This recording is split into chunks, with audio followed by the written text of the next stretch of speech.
Hello there, my loyal royal watchers. Welcome back to the channel. Pour yourself a cuppa and settle in because today we're diving into some truly significant developments from Kensington Palace that have my royal radar absolutely buzzing. We've got some bittersweet news concerning our beloved Princess Catherine, and it's left me with plenty of thoughts that I simply must share with you all. Now, I know you guys are excited for more, but before we delve into further discussion, if you haven't subscribed, come on guys, what are you waiting for? Hit like, subscribe, and ring that notification bell ASAP. So, let's talk about the recent announcement that Natasha Archer, one of Catherine's most trusted confidants and styling gurus, is departing after more than 15 years of dedicated service to the royal couple. This isn't just another staff change, my friends. This is the end of an era that has genuinely taken me aback. Archer, affectionately known as Tash within royal circles, hasn't just been an employee. She's been a pivotal figure in transforming Catherine from a commoner into the global style icon and future queen we admire today. 15 years. Just think about that for a moment. Natasha was there through Catherine's engagement to William, their fairy tale wedding, the births of all three children, countless royal tours, and most recently, during Catherine's intensely private battle with cancer. She was reportedly the trusted aide who arrived at the hospital before Prince George's birth, carefully prepared with the perfect outfit for Catherine's first appearance as a new mother. That's not just a staff member, that's family. Now Archer is moving on to establish her own private consultancy, and while the palace has issued the standard warm wishes for her future endeavors, I can't help but wonder about the timing. Why now, when Catherine is still in recovery and gradually easing back into royal duties? Is this simply a case of Archer feeling it's time for her next chapter? Or could there be more to the story that we aren't being told? I've always admired Catherine's incredible composure and her ability to navigate the demands of royal life while maintaining a sense of normalcy for her family. But recent reports from royal expert Camilla Tominey have left me genuinely concerned about what's happening behind those perfectly manicured palace walls. According to these reports, palace staff are growing increasingly frustrated with William and Catherine over what they perceive as an aversion to work.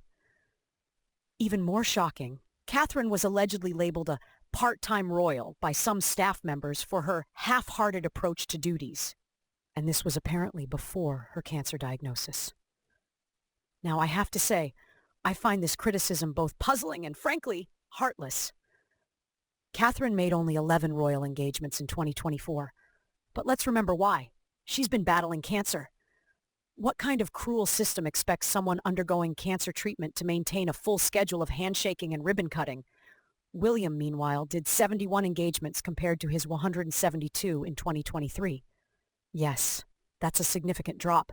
But shouldn't we be applauding him for prioritizing his family during this incredibly difficult time?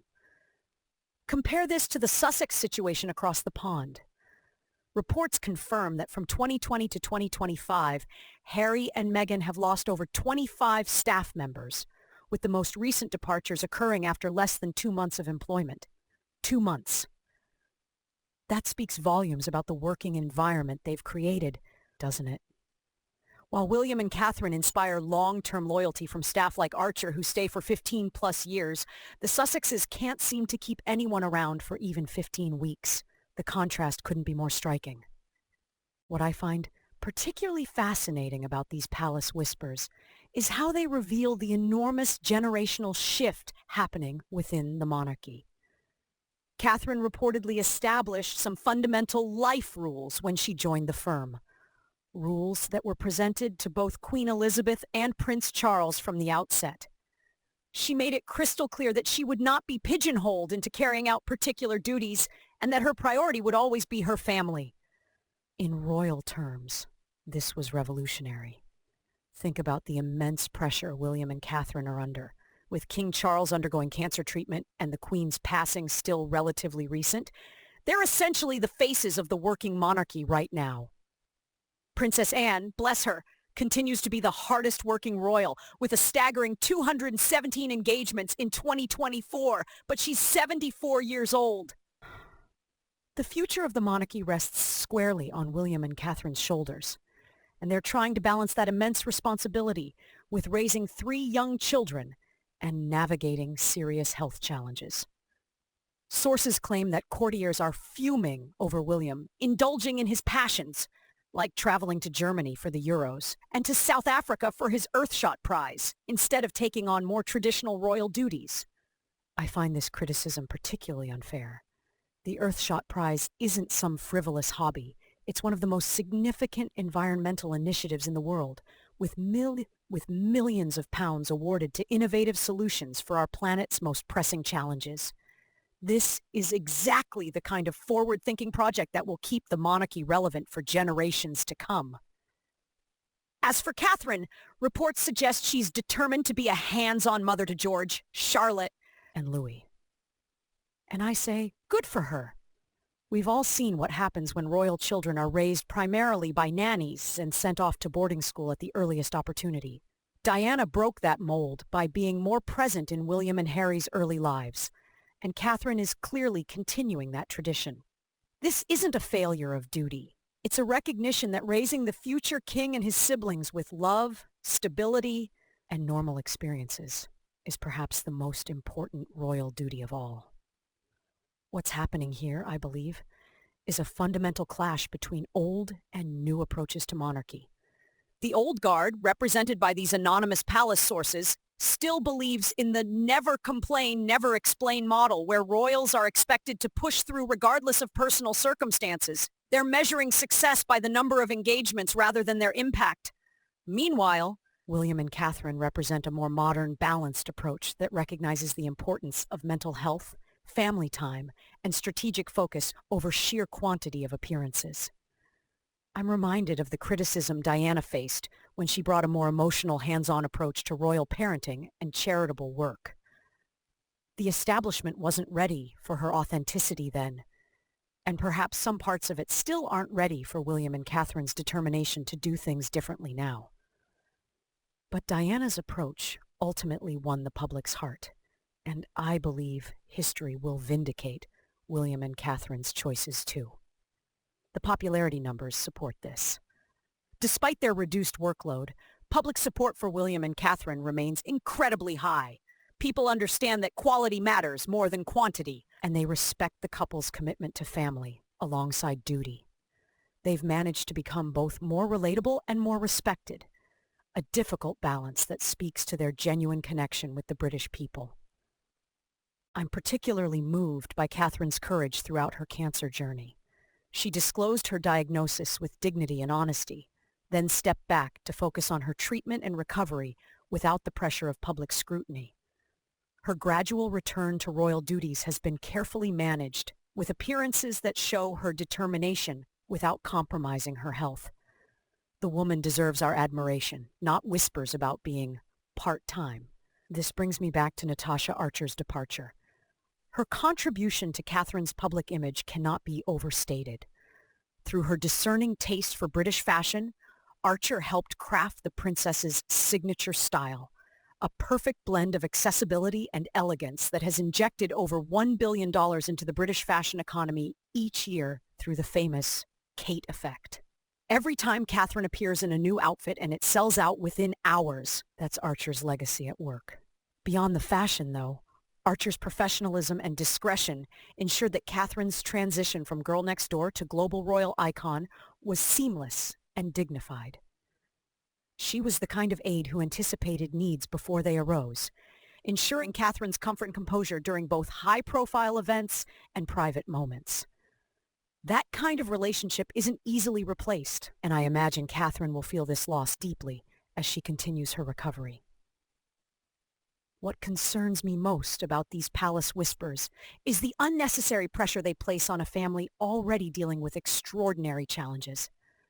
Both Charles and Catherine facing cancer diagnoses within months of each other has placed tremendous strain on the royal family, both emotionally and practically. William has been trying to support his wife, protect his children from unnecessary worry, and step up for his father, all while preparing for his eventual role as king. That's an enormous burden for anyone to carry. I can't help but draw comparisons to how differently the Sussexes have handled their departure from royal duties. While William and Catherine have quietly gotten on with the job despite personal challenges, Harry and Meghan have turned their grievances into a lucrative media empire, selling their family disputes to the highest bidder. The contrast in character couldn't be more stark.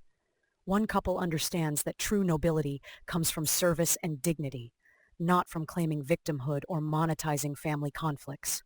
The high turnover of Sussex staff, over 25 people in 5 years, speaks volumes about their approach to working relationships. Former employees have described a toxic environment of unrealistic expectations and emotional volatility. Meanwhile, the fact that someone like Archer stayed with William and Catherine for 15 years suggests a very different working atmosphere, one of mutual respect, clear boundaries, and genuine appreciation. Now that Archer is leaving to start her own consultancy, I have no doubt that her experience with the Wales family will serve as a glowing reference for her future endeavors. What's particularly interesting is how these palace sources seem more concerned with the quantity of engagements rather than their quality or impact. William's focus on homelessness through his Homewards initiative and his global environmental work through Earthshot are genuinely transformative projects that will have lasting impact. Catherine's early childhood work is laying foundations for generational change in how we support families and young children. These aren't just photo opportunities. They're substantial contributions that require deep thought, strategic planning, and genuine commitment. Perhaps what we're witnessing is the birth pangs of a new kind of monarchy, one that recognizes that the institution's survival depends not on adhering rigidly to tradition, but on thoughtful evolution that preserves what matters while discarding what doesn't. William and Catherine seem to understand that maintaining a healthy family life isn't just a personal priority. It's essential for the future stability of the monarchy itself. What good would it do the institution if they burned themselves out with hundreds of engagements while their marriage suffered, or their children felt neglected? I believe there's wisdom in Catherine's reported insistence on establishing clear boundaries from the beginning. Her terms weren't selfish. They were prescient. She understood what Diana learned too late, that maintaining one's sense of self and prioritizing family are not luxuries for a royal, but necessities for survival. The old model of duty above all else led to unhappy marriages, distant parent-child relationships, and ultimately instability for the institution itself. William's reluctance to travel overseas during Catherine's treatment shows his priorities are exactly where they should be. Reports claim he refused to attend Pope Francis's funeral until Charles pulled rank. But I see this differently. I see a man who understands that his first duty is to his family, especially during a health crisis. The criticism that he only travels for initiatives he's personally invested in misses the point entirely. Of course, he should be personally invested in his work. That's what makes it authentic and impactful. As Catherine continues her recovery and gradually increases her royal engagements, I hope these palace whispers will die down and be replaced with the respect and support she deserves. Her journey has been an inspiration to cancer patients everywhere, showing that even someone with her resources and privileges faces the same fears and challenges as anyone with this diagnosis. Her vulnerability has humanized the monarchy in ways that 1,000 ribbon cuttings never could. The departure of Natasha Archer marks the end of a significant chapter in Catherine's royal journey. As she builds her new team and continues her gradual return to public life, I hope she'll be given the grace and space to do so on her own terms. The monarchy has survived for centuries by adapting to changing times, and William and Catherine's more balanced, family-centered approach may well prove to be its salvation in the modern era. What do you think about these palace whispers? Are William and Catherine right to prioritize family alongside duty? Or should they be doing more engagements despite their personal challenges? And what about Natasha Archer's departure? Do you think there's more to the story than we're being told? Let me know your thoughts in the comments below. And if you've enjoyed this deep dive into the current state of the monarchy, please don't forget to like, subscribe, and hit that notification bell so you never miss an update. Until next time, my royal watchers, keep your hearts open and your judgments kind, because behind those palace walls are real people facing real challenges, just like the rest of us. Ta-ta, and bye for now.